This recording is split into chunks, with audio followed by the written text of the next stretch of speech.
Welcome to our YouTube channel বিদুদার coaching centre. আজকে আমরা পার্সেন্টেজ চ্যাপ্টারের কোশ্চেন আলোচনা শুরু করব, কেন গতদিন আমরা ফ্র্যাকশন টু পার্সেন্টেজ আর পার্সেন্টেজ টু ফ্র্যাকশন আমাদের যেগুলো মুখস্থ রাখতে হবে বারবার প্র্যাকটিসের মাধ্যমে সেটা আলোচনা করেছি। তো এখানে আমরা পার্ট 1 কোশ্চেন নাম্বার 1 থেকে শুরু হবে। কি বলছে দেখো, 3/8 অংশ সমান শতকরা কত অংশ? দেখো এই 3/8 গতদিন আমরা ক্লাসে বলেছিলাম এগুলো মুখস্থ রাখতে হবে। 3/8 এটা আমাদের মুখস্থ নাম্বারের মধ্যে আছে, যেটা কিনা 37.5%। বাট ধরো কোনো সময় মুখস্থ নেই, তখন তুমি কিভাবে করবে? বেসিক নিয়ম 3/8 ইন্টু 100 লিখে দাও আর পার্সেন্টেজ লিখে দাও। 4 দিয়ে কেটে দাও 2, 4 দিয়ে কেটে দাও 25, তাহলে 75/2% সমান সমান 37.1/2%। এখানে আমাদের অপশন আছে B, so option B will be our correct answer. Next question, 8/1/3। দেখো 8/1/3ও কিন্তু আমরা যখন ফ্র্যাকশন আলোচনা করছিলাম সেখানে আলোচনা করেছিলাম যে ভেরি ইম্পর্টেন্ট নাম্বার, যেটা কিনা 8/1 এটা পার্সেন্টেজ আছে। 8/1/3% মানে হচ্ছে 1/12। আমাদের এখানে দেখো অপশন সিতে আছে 1/12, তাহলে 1/12 আমাদের অ্যান্সার হবে। এবার ধরো তুমি যদি বুঝতে না পারো যে পার্সেন্টেজ থেকে ফ্র্যাকশন আমাকে করতে হবে, কিভাবে করবো? তুমি জানো 3/24 25/3 পার্সেন্টেজ। পার্সেন্টেজের জন্য নিচে একটা 100 আসবে, পার্সেন্টেজ উঠিয়ে দিলে 25 দিয়ে কেটে দাও 4, তাহলে আসলো 1/12। এটা আমরা বলেছিলাম খুবই ইম্পর্টেন্ট নাম্বার, যেটা কিনা আমরা মুখস্থ রাখবো যে 1/12 মানে হচ্ছে 8/1/3% বা 8/1/3% মানে 1/12। নেক্সট কোশ্চেন, 3 নম্বর কি বলছে? 1000 টাকার 12.5% কত? দেখো 1000 টাকা 12.5%, 1000 টাকা 12.5% কিন্তু আমরা মুখস্থ করেছি, সেটা কত? 1/8, তাহলে 1/8 লিখে দাও। 8 দিয়ে কেটে দিলে এটা হয় 125, তাহলে আমাদের অ্যান্সার হবে 125 টাকা। That is our option answer D, so option D will be our correct answer. Next 3 নম্বরে পরে আসছে আমাদের 4 নম্বর কোশ্চেন। 4 নম্বর কোশ্চেন বলছে দেখো 625 টাকার 8% কত? দেখো 4% বা 8% কিন্তু আমরা শিখেছি 4%-এর 4টা ছিল 1/25, 8% মানে 2/25। আমরা দেখো গতদিন ক্লাসে আলোচনা করেছিলাম 4% মানে 1/25, 8% হলে দ্বিগুণ হয়ে যাবে, 12% 16%। বাট আমরা ফ্র্যাকশনে মনে রাখার চেষ্টা করব। তাহলে 8% হলে 2/25 হবে, 12% হলে 3/25, 16% হলে 4/25। আমাকে এখানে বলেছে 625 টাকার 8% কত হবে? তাহলে আমি লিখবো 625 টাকা, তার 8% মানে 2/25, সো 2/25 লিখে দিলাম। 25 আর 25 625 কাটলে হয় 25, 25 দোকানে 50, তাহলে আমাদের অ্যান্সার হবে 50 টাকা। 50 টাকা অপশন এ তে আছে, so option A will be our correct answer. Next question, একটি চৌবাচ্চার জল ধারণ ক্ষমতা 425 লিটার। এবার এখানে প্রশ্ন, জল ধারণ ক্ষমতা বলতে কি বোঝায়? জল ধারণ ক্ষমতা বলতে এটা সর্বোচ্চ কতটা জল ধারণ করতে পারে। এবার যে কোনো জিনিস দেখবে সর্বোচ্চ জল যে ধারণ করতে পারে সেটাকে আমরা কি বলি? পার্সেন্টেজ বলি। কি বলি? পার্সেন্টেজ বলি। ম্যাক্সিমাম 100%। এবার বলছে তলদেশের ছিদ্র দিয়ে 8% জল বের হয়ে গেছে, চৌবাচ্চার অবশিষ্ট জলের পরিমাণ কত? 8% যদি জল বের হয়ে যায় তাহলে রয়ে যায় কত? 92%। এবার দেখো আমরা এটাকে 2-3 ভাবে আলোচনা করতে পারি, দুভাবে। 8% মানে 8% জল বেরিয়ে গেছে, 8% কিন্তু আমরা একটু আগে শিখেছি যে 8% মানে হচ্ছে স্যার 2/25। বের হয়ে গেছে মানে কি? কমে গেছে। বের হয়ে গেছে মানে কমে গেছে, তাহলে 2/25 থেকে 25 থেকে যদি 2 কমে যায় তাহলে কত থাকে? 23/25। কিসের 23/25 আছে? যা ক্যাপাসিটি ছিল তার 23/25। ক্যাপাসিটি কত দেওয়া আছে? 425 লিটার। তাহলে 425 লিটারের 23/25 পড়ে আছে, তাহলে আমরা 23/25 দিয়ে গুণ করে দেবো। 25 দিয়ে গুণ করলে দেখো এটা কত হবে, এখানে একটা প্রশ্ন আসে। এবার গুণ করতে গিয়ে তুমি দেখো যখনই লাস্টে 25 আসবে আমরা এইভাবে ক্যালকুলেট করব যে 4টে 25 মিলে তো 100 টাকা হয়, তাহলে এখানে যেহেতু 4 আছে 25 বাদ দেওয়ার পরে যে নাম্বারটা থাকবে তাকে 4 দিয়ে গুণ করে দাও। তাহলে 4 দিয়ে গুণ করলে 4×4 16 আর 1 17, অর্থাৎ 25 দিয়ে যদি আমি একবারে কেটে দিই এখানে আমি পাই 17 টাকা। 4×4 16 আর 1 17, তাহলে আমার অ্যান্সার হবে 17 × 23। তাহলে 17 × 23 তুমি 17-এর নামতা করে করতে পারো। 3 × 17 = 51, হাতে আছে কত 5, 17 দুগুণে 34, 34 আর 5 হচ্ছে 39, তাহলে আমাদের অ্যান্সার হবে 391। 391 বলেছে অবশিষ্ট জলের পরিমাণ কত 391 litre, so 391 litre is our answer. তাহলে আমরা এইভাবে অ্যান্সার করতে পারি। আরেকটা কি করতে পারো, এই ভাষাটাকেই তুমি যদি বিয়োগ না করো 8% জল বের হয়ে গেছে, তাহলে আছে কতটা 92%। কিসের 92%? যতটা ক্যাপাসিটি আছে তার 92%। ক্যাপাসিটি কত আছে 425 লিটার, তাহলে 425 লিটারের 92%কে যদি আমরা ফ্র্যাকশন লিখি তাহলে লিখতে পারি 92/100।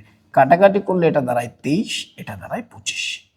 দেখবে এই জিনিসটা আমাদের মুখস্থ থাকার কারণে, যদি মুখস্থ থাকে এইটুকুনি আমাদের লিখতে হতো না, ডাইরেক্ট আমরা 23/25 লিখতে পারতাম।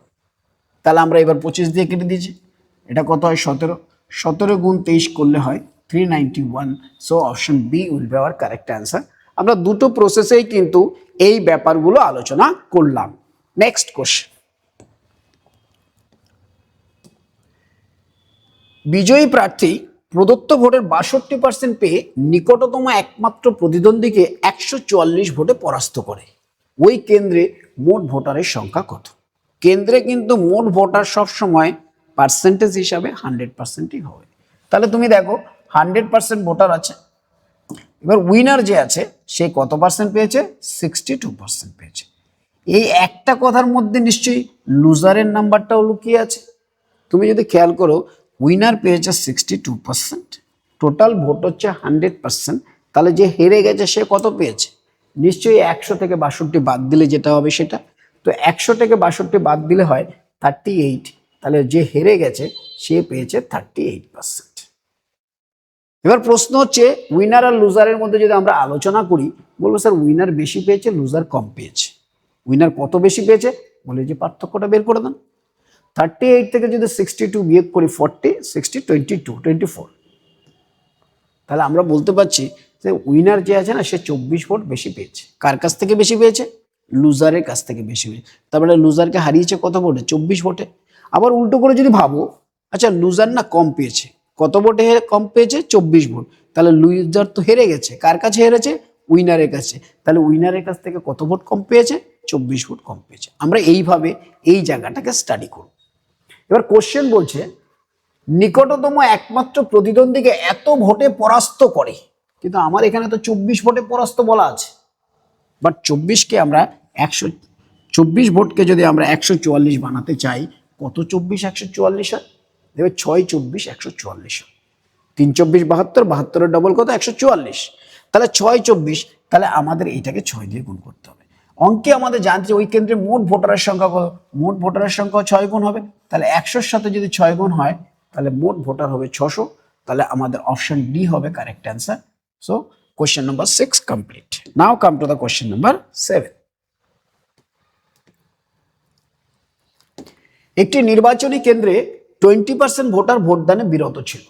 তাহলে একটা ভোটের কেন্দ্রে কি হচ্ছে? 20% ভোটার ভোটদানে বিরত ছিল।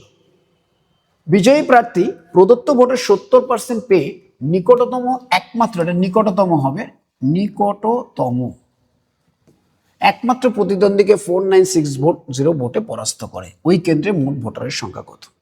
যখনই এই ধরনের কোশ্চেন আসবে আমরা ফ্র্যাকশন মেথডে করতে পারি। আচ্ছা 20% ভোটার যদি ভোট না দেয় তাহলে ভোট দিয়েছে কত পার্সেন্ট? স্বাভাবিক প্রশ্ন হবে, টোটাল তো 100% হয়, তাহলে 20% ভোটার ভোট দেয়নি, তাহলে দিয়েছে কত পার্সেন্ট? 80%। তাহলে আমরা বলতে পারি 80%কে আমরা 8/10 লিখতে পারি। ইয়েস, আমরা মুখস্থ করেছি। বা 80/100 লিখতে পারো, আলটিমেটলি কাটাকাটি করে এটাই আসবে। তাহলে এই যে হচ্ছে ভোট দিয়েছে, তাহলে যে উইনার আর লুজার ডিসাইড হবে, এর মধ্যে থেকেই উইনাররা ভোট পাবে এবং লুজাররা ভোট পাবে। এবার বলছে বিজয়ী প্রার্থী প্রদত্ত ভোটের 70% ভোট পেয়েছে। 70% যদি বিজয়ী প্রার্থী পায়, আমরা যদি এখানে লিখি যে উইনার 70% পেয়েছে, তাহলে স্বাভাবিকভাবে লুজার কত পার্সেন্ট পেয়েছে? 30%। তাহলে উইনার কত বেশি পেয়েছে? 40%। কিসের 40%? যে কটা ভোট কাস্ট হয়েছে, অর্থাৎ ভ্যালিড ভোট, প্রদত্ত ভোট যেটাকে আমরা বলতে পারি। তাহলে এবার প্রশ্ন হচ্ছে 70% ভোট পেয়ে একমাত্র প্রতিদ্বন্দ্বীকে এত ভোটে পরাস্ত করে, কিন্তু তুমি যদি এখানে দেখো স্যার উইনার এতটা ভোট হয়েছে, তার মধ্যে 40% বেশি ভোট পেয়েছে, তার মানে 40% ভোটে হারিয়েছে। এটা যদি রিড করো, উইনার পেয়েছে কত? 70%, লুজার পেয়েছে 30%। তাহলে উইনার কত পার্সেন্ট বেশি পেয়েছে? 40 বেশি পেয়েছে। লুজার কত কম পেয়েছে? 40 কম পেয়েছে। কিসের 40 ভোট? যে কোটা ভোট দেওয়া হয়েছে। তাহলে আমরা বলতে পারি টোটাল ভোট তো 8/10 দেওয়া হয়েছে। তাহলে পরাস্ত করেছে কত পার্সেন্টে? 40%। তো 40%কে আমরা লিখতে পারি 4/10। তাহলে এত এর এত ভোট, এই কটা ভোটে ও জিতেছে। কিন্তু অঙ্কে বলছে সেটার মানে তো ভাই 4960 ভোট। এবার আমাকে বলেছে বলুন মোট ভোটারের সংখ্যা কত? মোট ভোটারের সংখ্যা 100%, যেটাকে আমরা ভগ্নাংশে বলতে পারি কি 1 অংশ। তাহলে এটাকে যদি 1 বানাতে হয় তাহলে আমরা কি করব? এটাকে 1 বানানোর নিয়ম হচ্ছে ডাটাগুলিকে উল্টে ওদিক দিয়ে গুণ করে দাও। উল্টে যদি গুণ করে দাও তাহলে 10 10 100 উপরে চলে যাবে, আর নিচে চলে আসবে 8 আর 4 এর গুণফল। 8 আর 4 এর গুণফল। তাহলে আমরা 8 দিয়ে প্রথমে কেটে দিই, বা 4 দিয়ে কাটতে পারো, যা খুশি, কাটতে তো হবেই, সবগুলো কাটা যাবে। তাহলে আমরা 8 দিয়ে কেটে দিলাম। 6 টা 48, 8 দুগুণে 16, 0। 4 দিয়ে কাটা যাবে, 4 15 60, আর 4 5 20, 155। 155 আর 100 গুণ করলে হয় 15500। তাহলে ওই কেন্দ্রের মোট ভোটারের সংখ্যা হচ্ছে 15500, যেটা কিনা তোমার অপশন বি তে আছে। So option B is our correct answer. Next question. Next question কি বলছে? 135-এর 35% সমান সমান এক্স এর 45% হলে এক্স এর মান কত? এখানে খেয়াল করে দেখো 135-এর 35% সমান এক্স এর 45% হলে কত? দুদিকেই দেখো পার্সেন্টেজ একটা একটা করে আছে, তাই আমরা এই পার্সেন্টেজটাকে কেটে দিতে পারি যদি কাটতে চাই। এবার দেখো এই 45কে এটা কাটাকাটি করলে 3 দাঁড়ায়। তাহলে এক্স সমান সমান এই 35 ইন্টু 3 গুণ করলেই হয়ে যাবে। তো 35 ইন্টু 3 গুণ করলে কত দাঁড়ায়? 105। তাহলে আমাদের অ্যান্সার হবে 105। So option B will be our correct answer. আমি আরেকবার লিখছি দেখো, 135 এর 35% সমান সমান এক্স এর 45%। তুমি যদি দেখো এখানেও একটা পার্সেন্টেজ, এখানেও পার্সেন্টেজে কাটা যায়। আর এই 135 45-এর 3 গুণ হয়। কত গুণ হয়? 3 গুণ হয়। তাহলে আমি 45 দিয়ে এটা কেটে দিই, কেটে দিলে এটা কত হয়? 3 হয়। তাহলে আমার এখানে 3 পড়ে থাকছে, আর এই 35টা পড়ে থাকছে, যেটা কিনা এক্স এর মান। তাহলে এক্স সমান সমান 35 গুণ 3, যা কিনা 105-এর সমান। সো আমরা লিখব এক্স সমান সমান 105। Next question.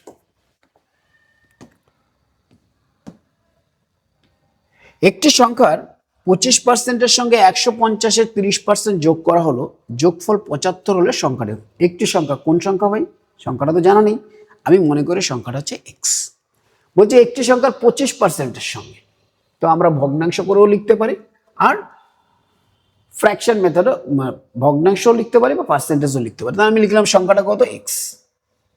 এক্স এর 25, একটি সংখ্যার 25%-এর সঙ্গে, তাহলে এক্স এর 25%-কে আমরা 1/4 লিখতে পারি। এর সঙ্গে কত যোগ করতে হবে?